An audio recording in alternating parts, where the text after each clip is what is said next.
a brand new day. And we'll be making history. Are you with me? Won't you stay? Welcome to Elevating Lives. I'm Charles Evdos, Executive Director of Rise Life Services. And today my guest is John Pfeifer. He's the Assistant Executive Director of LifeWorks Residential Programs. And John, welcome to the show. It's a pleasure to be here, Charles. Thank you for having me. Tell me a little bit about yourself, John. Well, I am the Assistant Executive Director at Life's Work. I oversee the residential and clinical services there. I'm part of the leadership team that helps steer the organization in accordance with its mission. I've been there for 20 years, and I've been in the field of supporting people with developmental disabilities throughout Long Island for over 30 years. Wow, that's great. Tell me a little bit about LifeWorks, what they do, where they provide services. What's their forte? Okay, well, I'm happy to say that this year we celebrated our 50th anniversary. Our organization was founded by Victoria Schneps-Eunice. She, working with Geraldo Rivera, who actually did a very significant expose of the Willowbrook State School 50 years ago. He had jumped the fence and got into Willowbrook. Victoria Schneps had, her daughter was there at the time, and Geraldo did an expose that revealed really horrific conditions for people that we know need better services than that.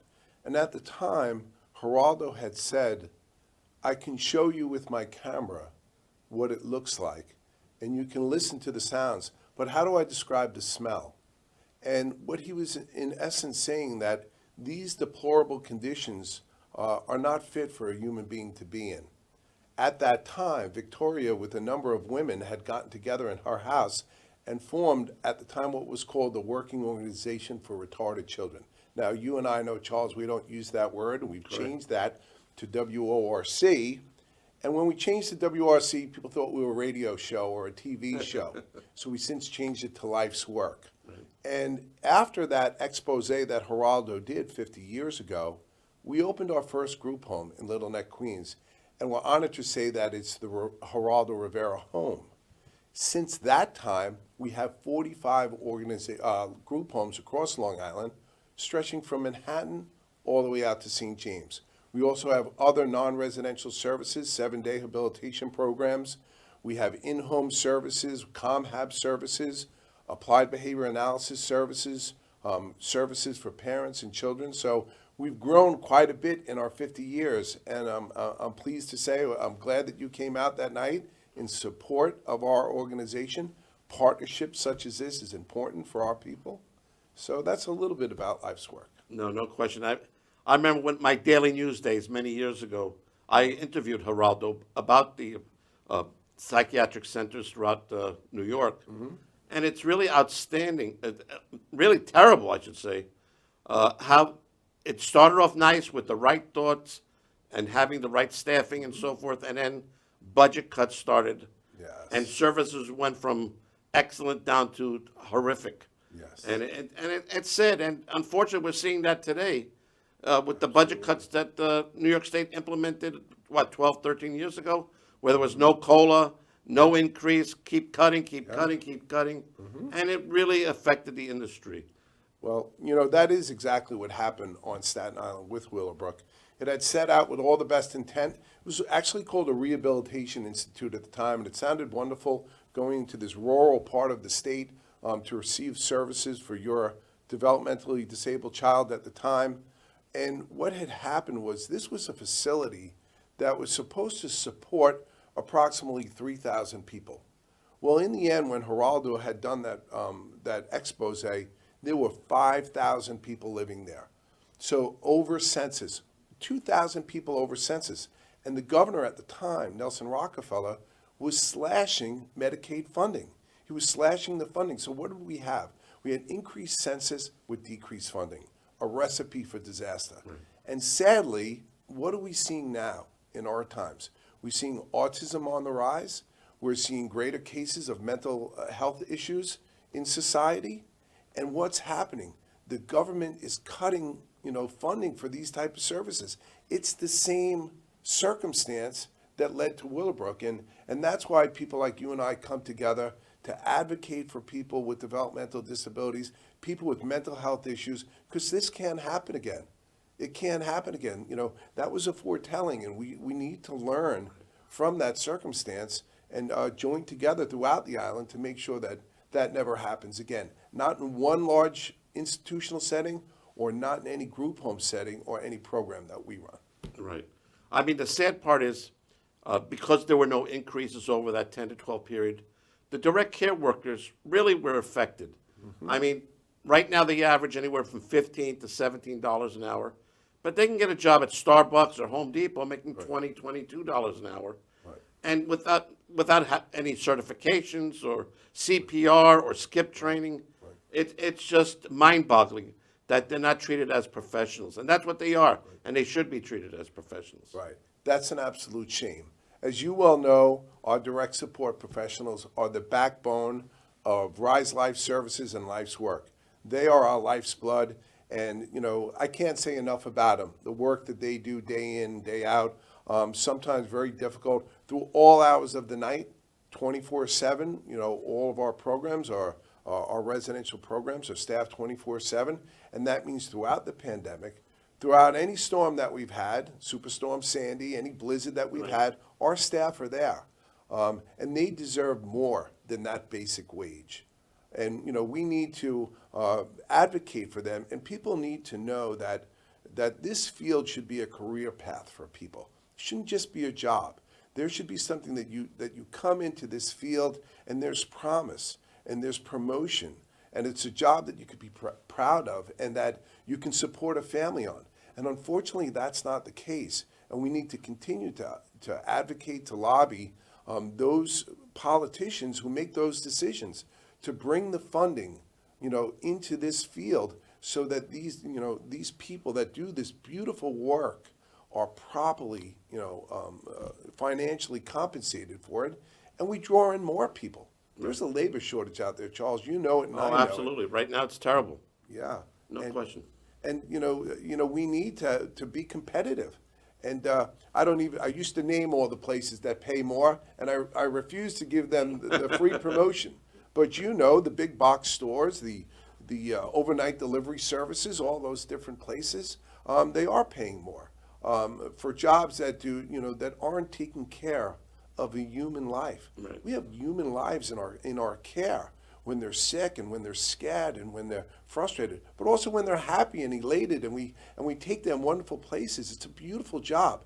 They should be compensated more for the work that they do. No, absolutely. And even during the pandemic, when a house would be hit with COVID, they'd be there 24/7 for 2 weeks. Yes. I mean, the work they put into helping the individuals in our programs, and this was throughout New York State, and that's the part that really bothers me, that, hey, New York, don't forget these essential workers. And they weren't treated like essential workers. That's the part that angers me. No. They, and they deserve to be treated like essential workers and get reimbursed at a proper salary. Because especially living on Long Island, you would need to make a great salary just to survive.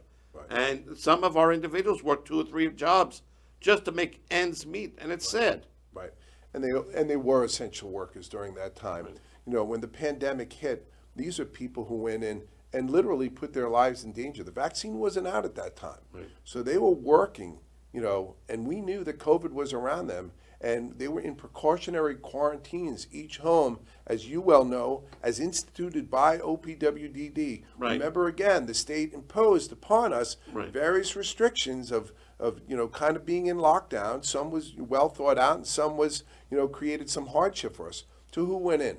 The essential worker, the DSP, the managers, the registered nurses went in there, our clinical staff, and all of our administrators, everybody pitching in, putting their lives on the line to take care of another life. Right. And how beautiful is that, to take care of another life? They put their lives on the line and then went home to their families, potentially exposing them. These people deserve, greater recognition and a greater wage. I know you celebrate them, and I celebrate them. No question. And that's why we find ourselves always aligned, always, mission-driven, with a common purpose. And, when I think, every time we meet, the conversation always goes in the same direction, looking out for the people that we support and the workers who do that. And despite our geographical differences, we being a little bit more west and you being out here, we join in a partnership for a common cause to support those people and to take care of our staff. No question. And advocating is definitely a big piece of it. I know the governor Hochul would like to, is infusing a lot of dollars into the budget this year Yes. to say thank you to our staff and so forth. But my fear is that in 2 years, when the money dries up from the federal money they receive, we go back to where we used to be. Yes. And that's a big concern for me. And I think New York State's got to start planning for that and say, hey, look, we have a budget of X amount of dollars for this population. We have to keep it up, no question. Right. So, you and I have been in this industry for some time and we've seen those cuts. And, I try not to get political, but how can I not? The previous administration in New York State was not kind to people with developmental disabilities. We incurred cut after cut after cut, and that's just not fair. Fortunately, the governor in place right now is seemingly more favorable and being more generous, as is the federal government. Right. But you and I know well enough, the government giveth and the government taketh away. That's And so why true. taketh away? We can't afford that anymore. No. What you give, keep in place, and tactfully I say, give more. Give more, because we are underfunded in many senses of the word. So, there was a lot of money given out because of the pandemic, rightfully so, to those direct care workers. They will get additional pay incentives this year, but why just this year? Why not every year? Why not next year? And so we worry, will this be cut? This good fortune this year, will this be cut? And we just can't stand for that. We need to keep this going and make sure that our people are properly compensated to draw people in and sustain what's already in existence. I mean, the sad part with inflation being at 7% or 8%, I forget what the new numbers are, but we give them a 5% raise, they're still in the hole. They are. Because of the inflation. It's sad. Right. And then, just thinking of inflation, operating costs. I mean, we operate 45 homes that have 45 different utilities in there. The need to purchase food and to drive out and get those foods and to be out in the community for recreational events, or the cost of recreational events has increased. The price of gas has increased. But even the upkeep of our homes, we pride ourselves, as I know do you, Charles, to, we want to have the nicest house on the block. That's the goal for life's work. Vicki Schneps would say we are the Tiffany of services. And if you know Vicki, as I know you do, that rings true within our organization. We want to be the nicest house on the block. So that costs, money for landscapers and various vendors to come in and keep the paint and the upkeep and the fences up and stuff. All those expenses have dramatically increased. The price of a 2x4, the price of a piece of plywood has tripled. 2x4. Right. Yeah. It's true. So all development and all restoration is another expense. So, that's why we need to, the government and the funding needs to keep pace, with the economy. And unfortunately, that has not always been the case. And I know. And unfortunately, most of the agencies are not-for-profit 501c3s. yes. But it's not you can't make money not-for-profit. You need to make money to cover up these expenses. Correct. Because 80% of our budget, and my agency, goes to salaries. Right. So it gives you only 20% to pay electric, heat, whatever the OTPS category is. Right. It's not much there. And it gets, we have to do fundraising. That helps a little bit. But the budgets need to be increased without a doubt. And my hope is that New York State will come to the plate this year. Well, that's what we hope. And, to talk about, having money readily available, you need to have money in reserve, too, for emergencies like the pandemic. Absolutely. Now, we were fortunate that, the 3P loans were made available to many providers. Some took advantage of it, some did not. But that was until the latter part of 2020. When the pandemic hit, You needed to go out and buy protective equipment, Right. and you needed to perhaps buy additional mattresses. There was a whole bunch of different things that we were creating, alternate living spaces and so on. Well, it needed money to do that. If you're just getting by as an organization and you just have enough capital to exist, what are you going to do, God forbid, the next pandemic strikes, Superstorm Sandy or something else befalls the island? Right. So just making enough just to cover the bills and to pay staff just enough doesn't cut it. We're not asking for lucrative increases here, but something to sustain, what we all have in place as providers, and to give a proper wage for people who do some of the best work on Long Island at Rise Life and also at Life's Work. No question. Tell a bit more about yourself, your career. So, one of the things I'm proud to say is I started out as a direct support professional.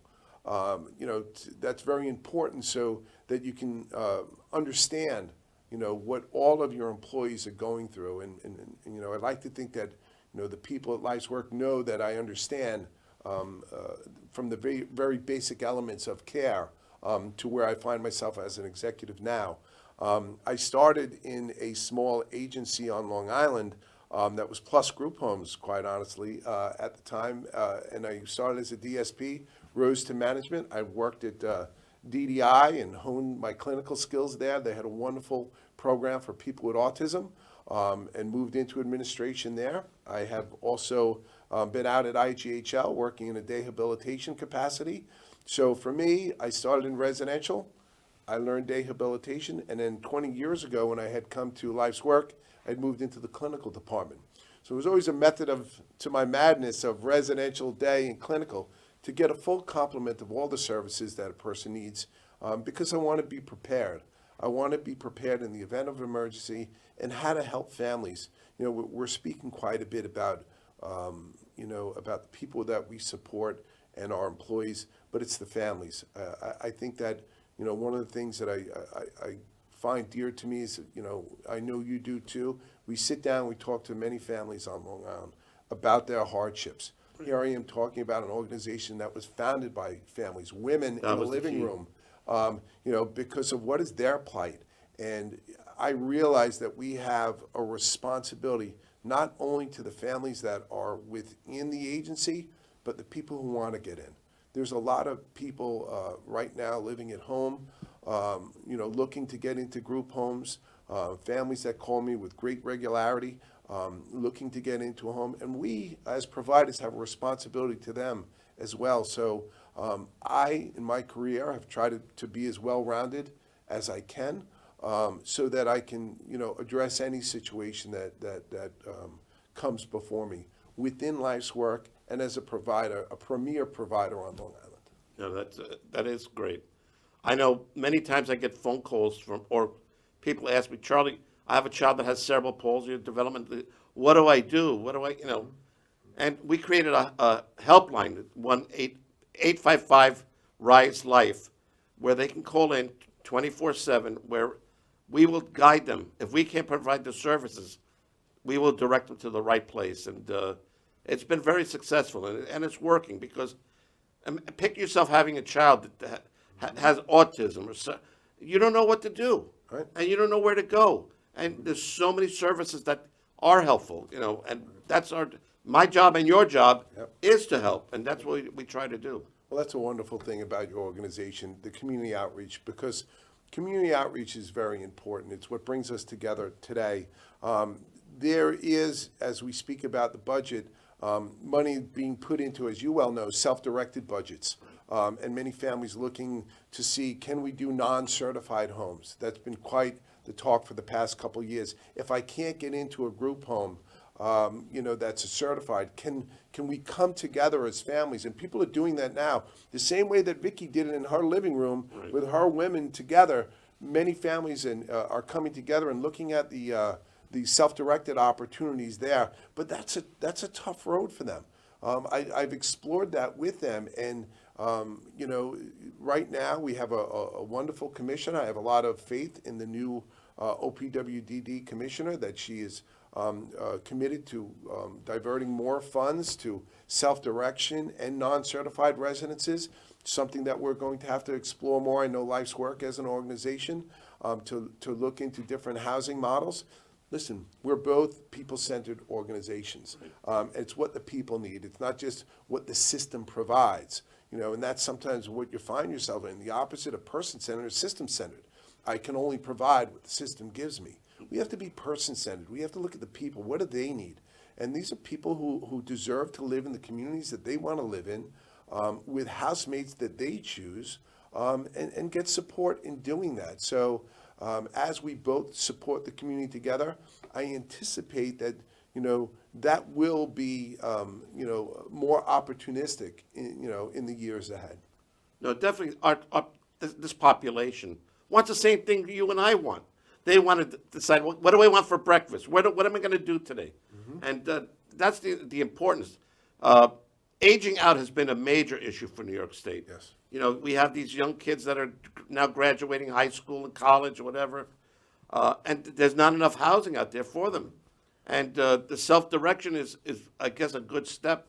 But managed care is also going to be a potential problem. Yeah. In my opinion, anyway. Yeah. So just a little bit about the aging out. The four last group homes that Life's Work had opened up were for people who aged out. They were young people, primarily with autism, coming out of children residential programs and moving into homes of their own, which is a beautiful thing. And that's what many of the awards that are out there exist right now. But there are families whose children, were not in children residential programs. They stayed at home.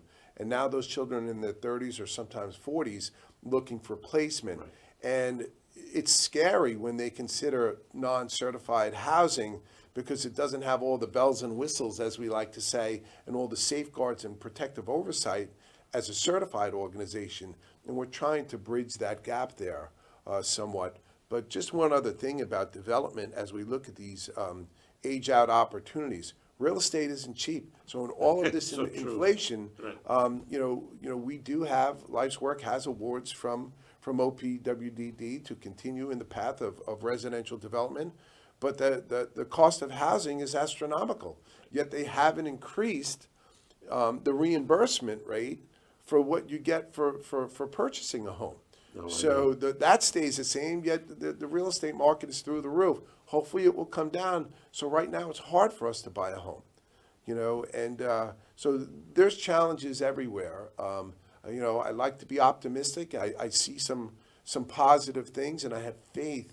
I have faith in the people of Long Island. I have faith of the employees that we have in both of our organizations and our donors. I mean, I can't say enough. I know that we rely heavily on donations. Rise Life Services and Life's Work have tremendous people behind us who come out whenever we have barbecues and whenever we have galas and wonderful things that your organization does to bring people together. We rely on those people to bridge that gap. So community involvement is critical in so many ways, whether it's residential development, helping those families at home, or bringing donors in.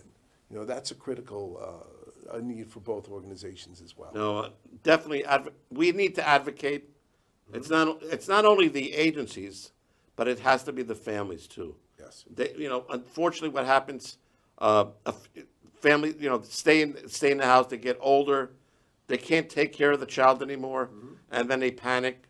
It's got to be thought out in a delicate process mm-hmm. that'll be beneficial for the individual and for the families and for the sites that they go into. It takes time and effort to do that, and it's hard to find the right fit sometimes. Yes. So look, I realize that the state is also trying. So as critical as I am of them, I realize that they're trying to find solutions, but sometimes those solutions are slow to unravel, and it's usually the private sector and the providers that come to the solution first, and then they adopt it. That was the pandemic. Right. Everything that we figured out in the spring of 2020, the state adopted in the summer of 2020, with all due respect. We were a bit ahead of the curve, and that will probably be the solution for development as well. But I want to bring up another thing that we need help from the community, and that's employment opportunities for the people that we support. the people living in our homes, the people attending our rehabilitation programs. They need jobs. Here we are talking about a workforce shortage, yet we both in our organizations have many people that are learning the trades to get employment on Long Island, to be able to help out. And we need community organizations to partner with us to open their doors and tell us what you need. So if you need somebody on some type of assembly or production, or you need somebody else to do some other type of service, let us know, teach us. We'll work on those skills in our rehabilitation programs, and we'll be a pipeline to your workforce. So community partnership is critical even in the business sector. So a lot of work that we have to do to No get question, results. John. And it takes a dedicated, member of our staff, ourselves. I mean, you got to have a special breed of person that likes to do this. Yep. John, I'd like to thank you for being on our show. It's been a And pleasure. I look forward to working with you in the future. And again, our helpline is 855-RISE-LIFE. So you'll see a little commercial at the end. Thank you, everybody, for joining our show, and have a great day.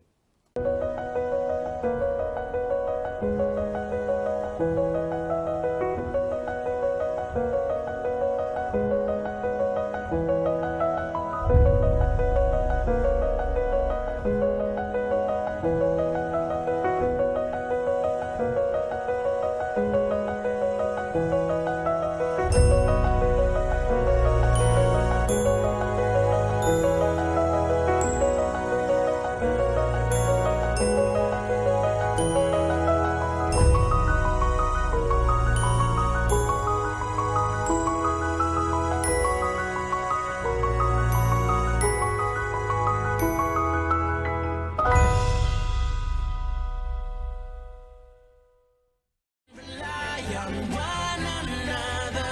Feel the pride, let's show